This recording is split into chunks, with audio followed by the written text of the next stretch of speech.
میں ایک واقعہ آپ کو سناتا ہوں جو خود میرے ساتھ پیش آیا. میرے پاس کئی سال پہلے کی بات ہے، جرمنی سے ایک صاحب کا میرے پاس خط آیا اور انہوں نے اپنا حال یہ لکھا کہ میں پاکستان میں تھا اور وہاں سے پھر میں روزگار کی تلاش میں جرمنی آ گیا.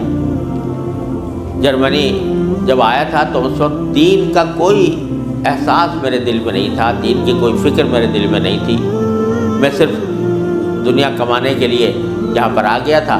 تو نہ اپنے دین کی کچھ خبر تھی، نہ معلومات تھی، نہ اس پر عمل تھا. لیکن یہاں پر رہتے رہتے میں نے ایک کرسچن لڑکی سے میرے تعلقات ہو گئے اور پھر میں نے اسے شادی کر لی. شادی کے بعد بھی کوئی دین کی طرف رغبت پیدا نہیں ہوئی، کوئی احساس پیدا نہیں ہوا. لیکن جب اولاد ہو گئی اور اولاد ذرا نشو و نما پانے لگی، ذرا سی وہ سمجھدار ہونے لگی، تو اس وقت میں نے دیکھا کہ میری کرسچن بیوی وہ اولاد کو کرسچینٹی پڑھا رہی ہے اور کرسچینٹی کی تعلیم دے رہی ہے. تو اس وقت میرے دل کا اندر کا سویا ہوا مسلمان جاگا کہ یہ میری اولاد ہے اور یہ کرسچن بننے جا رہی ہے، میری بیوی اس کو کرسچینٹی پڑھا رہی ہے. تو میں نے اپنی بیوی سے کہا کہ تم اس کو یہ کرسچینٹی مت پڑھاؤ. بیوی نے کہا میں کیوں نہ پڑھاؤں، یہ میری بھی اولاد ہے اور میں اس کو حق سمجھتی ہوں، تو اپنی اولاد کو بھی ویسے ہی بنانا چاہتی ہوں. میں نے کہا نہیں، کرسچینٹی حق نہیں ہے، اسلام برحق ہے. تو اس نے کہا مجھے ثابت کرو کہ کیوں برحق ہے اسلام اور کرسچینٹی میں کیا خرابی ہے. تو میرے پاس علم تو تھا نہیں، مجھے اپنے دین کا بھی پتہ نہیں تھا، کرسچینٹی کا بھی پتہ نہیں تھا. لہذا جب وہ بات کرتی تو میں اس کا جواب دینے کے لیے کی پوزیشن میں نہیں تھا، اس کے سوالات کا جواب نہیں دے سکتا تھا، اس کے اعتراضات کا جواب نہیں دے سکتا تھا. تو میں اس مشکل میں ہوں کہ میری اولاد وہ میری بیوی کی تعلیم و تربیت کے نتیجے میں کرسچن بننے جا رہی ہے اور میرے دل پر آرے چل رہے ہیں، میں کچھ کر نہیں سکتا. تو آپ مجھے کوئی طریقہ بتائیے. یہ خط میرے پاس آیا تو میں نے اللہ تبارک و تعالیٰ سے دعا کی کہ اللہ کوئی ایسی تدبیر اس دل میں ڈال دیجیے کہ جس سے اس بیچارے مسلمان کی مشکل حل ہو. تو میں نے اس کو لکھا کہ ایک تو میری کتاب ہے واٹ از کرسچینٹی کے نام سے، جس میں کرسچینٹی کے بارے میں تفصیل ہے. تو وہ کتاب میں نے بھیجی اور ساتھ میں اس سے کہا کہ آپ اپنی بیوی سے بحث کرنا بند کر دیں، کیونکہ بحث کرنے سے کچھ فائدہ نہیں ہوگا. آپ کو خود معلومات نہیں ہے اور بحث کرنے سے ویسے بھی فائدہ نہیں ہوتا. جب بحث مباحثہ شروع ہوتا ہے تو ہر ایک آدمی چاہتا ہے دوسرے کو زیر کر دے، اس سے کوئی خاص فائدہ نہیں ہوتا. تو آپ بحث کرنا تو بند کر دیں، البتہ ان کو 2 باتوں پر آمادہ کر لیں. ایک بات تو یہ کہ اس سے یہ کہیں کہ بھئی خدا کو تم بھی مانتی ہو اور میں بھی مانتا ہوں، اور یہ بھی مانتی ہو کہ خدا سے دعا کی جاتی ہے. تو آؤ ہم دونوں بیٹھ کر یہ دعا کریں، اکٹھے بیٹھ کر یہ دعا کریں کہ یا اللہ اگر اسلام برحق ہے تو ہمارا سینہ اسلام کے لیے کھول دیجئے، اس پر عمل کی توفیق عطا فرمائیے. اور اگر کرسچینٹی برحق ہے تو پھر کرسچینٹی کے اوپر ہمارا دل کو مطمئن کر دیجئے. دونوں مل کے یہ دعا کیا کریں. ایک تو اس بات پر اس کو آمادہ کریں، دوسرے اس بات پر آمادہ کریں میں کتاب بھیج رہا ہوں کہ وہ کتاب کا مطالعہ کر لیں. میں نے یہ لکھ تو دیا، اللہ تعالیٰ سے دعا بھی کی کہ اللہ میں نے لکھ تو دیا ہے، اس کو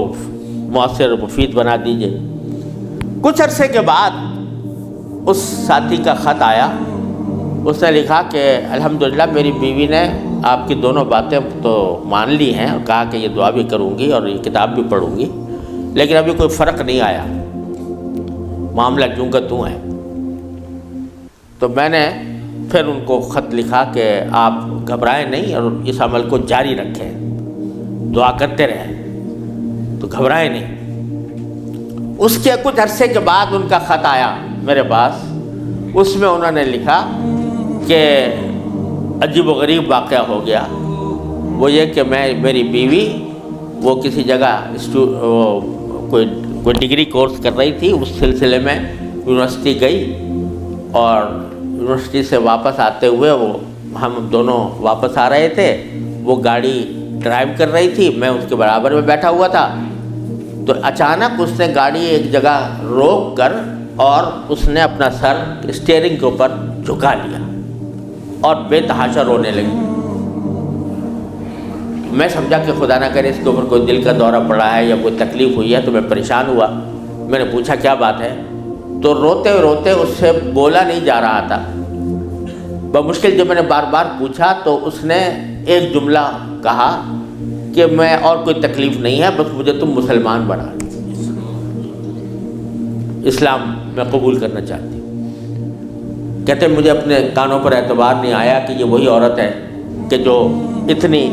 شدت کے ساتھ مجھ سے بحث کیا کرتی تھی، اور اب یہ کری کہ میں نے کیا کہا، تو بار بار میں نے اس سے پوچھا تو اس نے کہا کہ نہیں، میں سچ کہہ رہی ہوں کہ مجھے مسلمان ہونا ہے، تو مجھے کہیں لے جا کر مجھے مسلمان بناؤ۔ میں پھر اس کو فوراً اسلامی سینٹر میں لے گیا، وہاں جا کے اس نے کلمہ شہادت پڑھا، مسلمان ہوئی، اور اس نے خط میں لکھا تھا کہ یہ اتفاق سے یہ دن رمضان کا تھا، اور آج پہلا موقع ہے کہ ہم دونوں نے سحری میں اٹھ کر ہم دونوں نے اکٹھا روزہ رکھا ہے، اور آپ کو خط لکھ رہے ہیں، اور دوسرا خط میری بیوی کی طرف سے ہے۔ تو دوسرا خط اس کے ساتھ تھا اس کی بیوی کی طرف سے، اور اس نے مجھے لکھا تھا کہ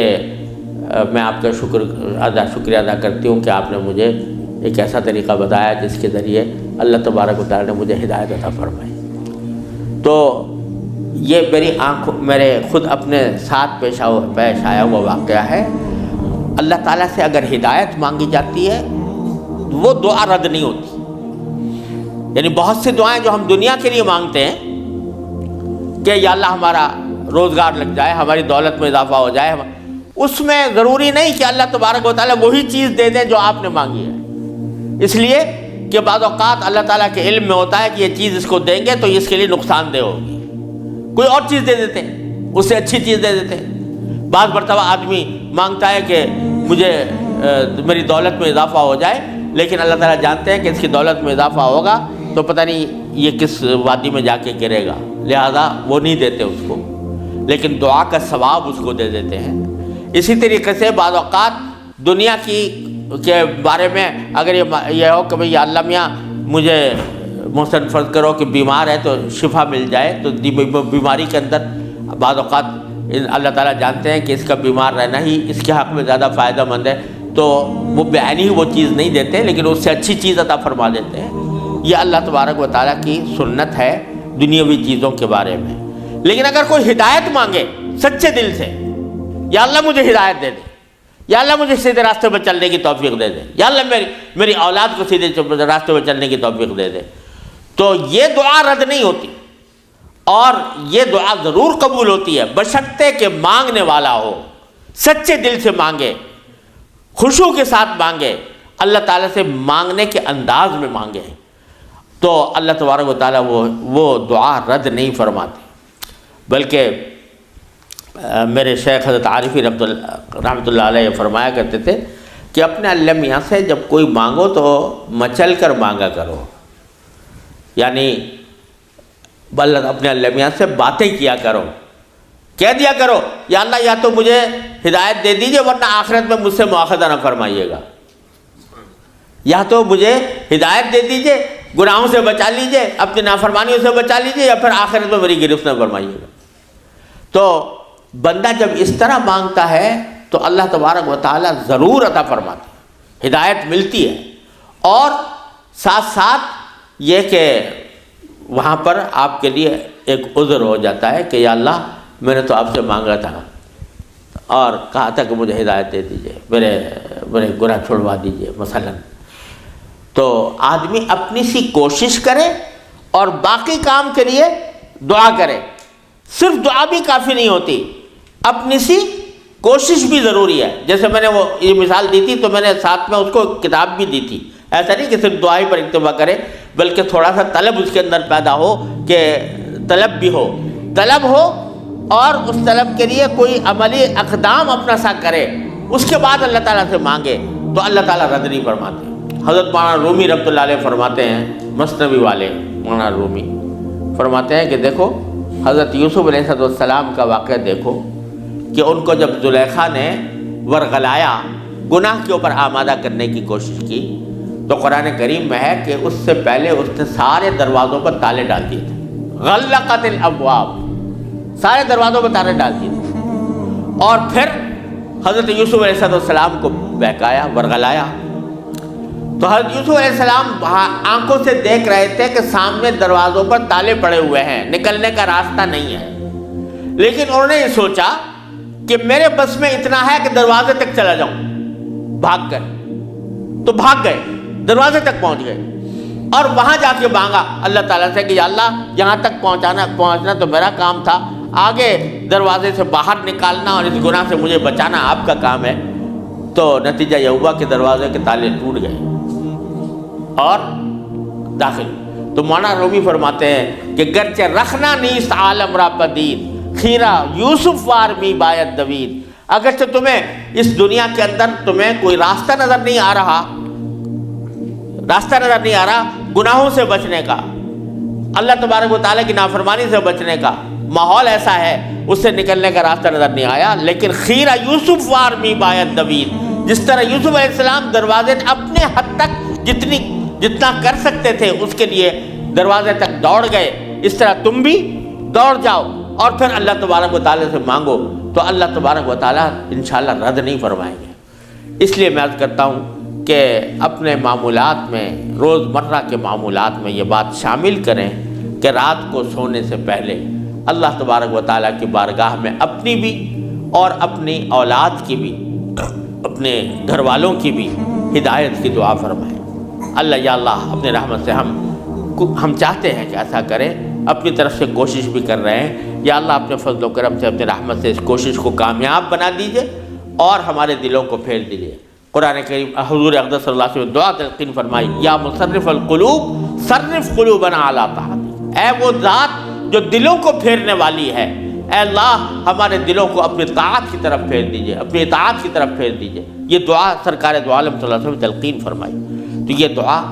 ہر روز بندہ مانگے اللہ تبارک و تعالیٰ سے، انشاءاللہ رد نہیں ہوگی، انشاءاللہ ضرور کامیابی ہوگی۔ اپنی طرف سے کوشش جاری رہے اور ساتھ ساتھ اللہ تعالیٰ سے مانگتے رہیں، انشاءاللہ یہ کوشش کبھی رائے گاہ نہیں جائے گی، اللہ تبارک و تعالیٰ اس کو ضرور قبول فرمائیں گے۔